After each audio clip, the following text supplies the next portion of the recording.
السلام عليكم ورحمة الله.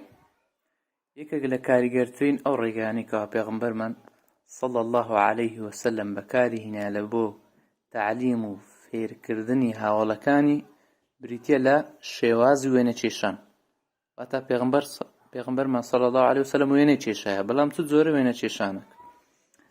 لە لێکۆڵینەوەیکی زانکۆی مینیسۆتا کە یەکێکە لە زانکۆیە بەناوبانگەکانی ئەمریکا لێکۆڵینەوە کرایە کەوا مێشتی مرۆڤ معلوماتێک کە بە وێنە بیبینی 6,000 جار خێراتر وەریدەگری لە معلوماتێک کە بە نووسین یاخود بە قسە وەری بگری.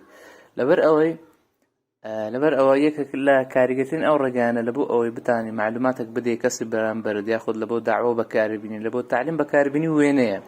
لێش پێغەمبەرمان صلی الله عليه وسلم کە گەورەترین مامۆستای سەرزەویە کاریگەرترین ڕێگا بەکاردێنی لە بۆ تێگەیاندنی هاوڵەکانی. ڕۆژێکیان پێغەمبەر صلی الله عليه وسلم لەگەڵ هاوڵەکانی کۆ ببوونەوە، کۆمەڵێک هاوڵ لە دەوری دانیشتبوون لەسەر عەرزەکەی واتە لەسەر خۆڵەکەی پێغەمبەر صلی الله عليه وسلم بە چیلکەدارێک وێنەی لەو شێوازەی دەچێشیدن. سەرەتا پێغەمبەرمان صلی الله عليه وسلم چوارگۆشەشی لەو شێوازەی چوارگۆشەشی ڕێک دروست دەکات لەسەر عەرزەکەی بە چیلکەدارەکی و هاوڵەکانیش لە دەوری دانیشتینەوە تەماشای دەکەن. پاشە لە ناوەڕاستی چوارگۆشەکەی خەتەکی بەرەو دەرەوەی چوارگۆشەکەی ڕادەچێشی بەو شێوازەی. پاشان لە لای خەتەکەی لەسەر و ڕاستی کۆمەڵە خەتی بچووکی دیکە دروست دەکاتر بەو شێوازەی. پێغەمبەر صلی الله عليه وسلم وێنەی لەو شێوازەی دەچێشی. هاوڵانج بە دیاریەوە دانیشتینە و سەریان سوڕمایە کە ئایا ئەو وێنەیە معنای چییە؟ چونکە پێغەمبەر صلی الله عليه وسلم ڕسمەکەی دروست کردی هێشتا شەرحی نەکردیە، پاشان دێ شەرحی دەکاتن. بە شەرحەکەی لە خودی فەرموودەکەی ببینین بزانین ئەو وێنەیە معنای چییە. لە صحیح بوخاریدا کە ڕاستترین کتابە لە دوای قورئانی پیرۆز ابن مسعود لە بۆمان دەژێڕێتەوە کە دەفەرموێ خط النبي صلى الله عليه وسلم خطا مربعا. پێغەمبەر صلى الله عليه وسلم چوارگۆشەی لەو شێوازەی دروست کرد. باش. وخط خطا في الوسط خارجا منه. پاشان خەتێکی دیکە دەچێشی لە ناوەوەی چارگۆشەکەی بەرەو دەرەوەی. وخط خططا صغارا إلى هذا الذي في الوسط من جانبه الذي في الوسط. پاشان کۆمەڵە خەت بچووکی دیکە دەچێشی لەسەر ئەو خەتە درێژەی کە بەرەو دەرەوە ڕۆیشتیە لەسەرەوە و لە خواروەی خەتەکەی. باش. وقال. پاشان پێغەمبەر صلی الله عليه وسلم دوای وێنەکەی دروست کرد شەرحی کرد، گوتی هذا الإنسان ئاماژەی لە بۆ ئەو خەتەی ناوەڕاست کرد، ئەو خەتەی ئێرە ئەوەندە گوتی ئەوە ئینسانە. باش، ئەوە یەک.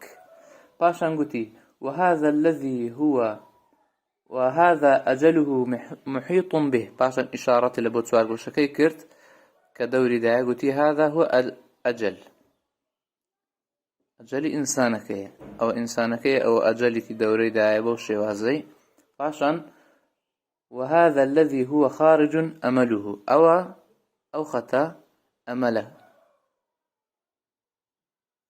باش، ئەوە ئینسانە، ئەوە ئەجەلە، ئەوە ئەمەلی ئینسانە و هیوا خواستنێتی. پاشان وهذه الخطط الصغار الأعراض. ئیشارەتی لە بۆ ئەو خەتە بچووکانە کرد، گوتی ئەوانە چنە؟ الأعراض.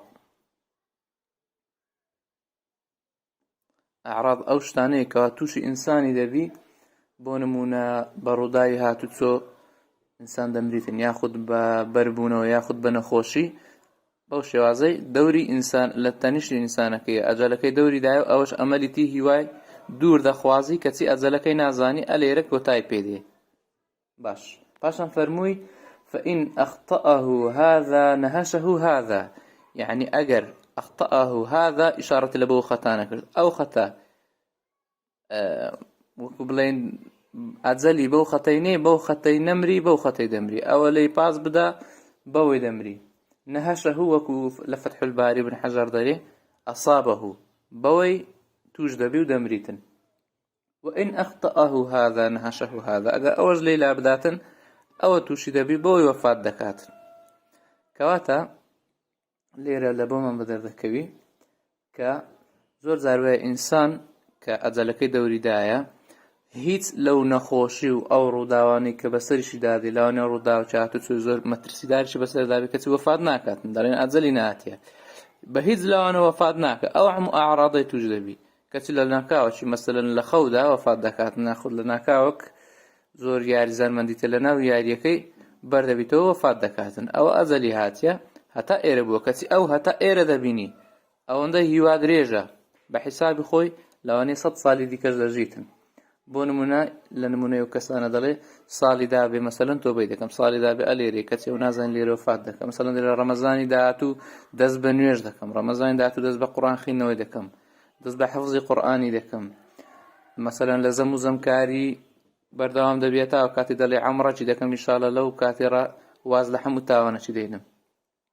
ئەوە ئەمەلی ئینسانیە ئاوا هیوە درێژە کەچی ئەجەلەکەی ئاوا دەوریدایە ئەو ئەمەلە پێی دەگوترێت تەسویف لە بەخاترێ و ئەمەلەیە کە ئینسان تەسویفی دەکات تەسویف یعنی کارەکانی دوا دەخاتن ساڵی داوێ ئاوا دەکەم هەفتەی دیکە ئاوا دەکەم ابن الجوزي دەفەرمووێ التسويف من أعظم جنود إبليس يعني تسويف كردن لجورتين سربازة كان الشيطان لبو أوي مسلمانة چپی هەڵبخەرەتێنی مرۆڤە چپێ لە خشتە ببات خوای پەروەردگار لە ئاەتێکدا دەفەرمووێ ذرهم يأكلوا ويتمتعوا ويلهيهم الأمل فسوف يعلمون لێیان بگەڕە با بخۆن و ڕابوێرن و هیوا درێژ و بێ ئاگابن ئەوە هیوایەکەیتی پاشان دەزانن کە چیان بەسەردێ ئەلێرە ئەزەلەکەیان لێیان نزیکە ابن القيم الجوزي دەفەرموێتن ڕەحمەتی خوای لەسەر بی كيف يكون عاقلا من باعت الجنة بشهوة ساعة چۆن عقلی لەسەرچدا هەیە ئەو کەسەی کە بەهەش دەفرۆشی بە شەهوەتی سەعاتەچی ابن الجوزي ئێرە شوبهاندیە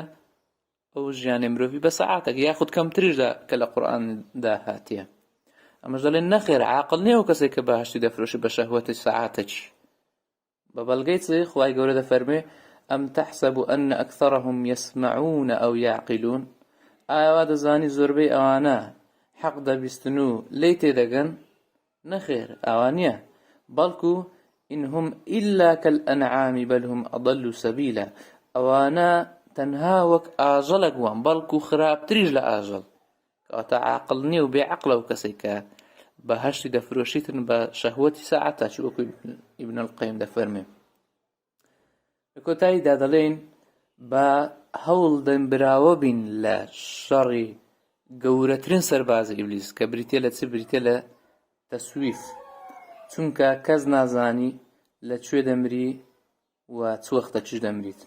السلام عليكم ورحمة الله.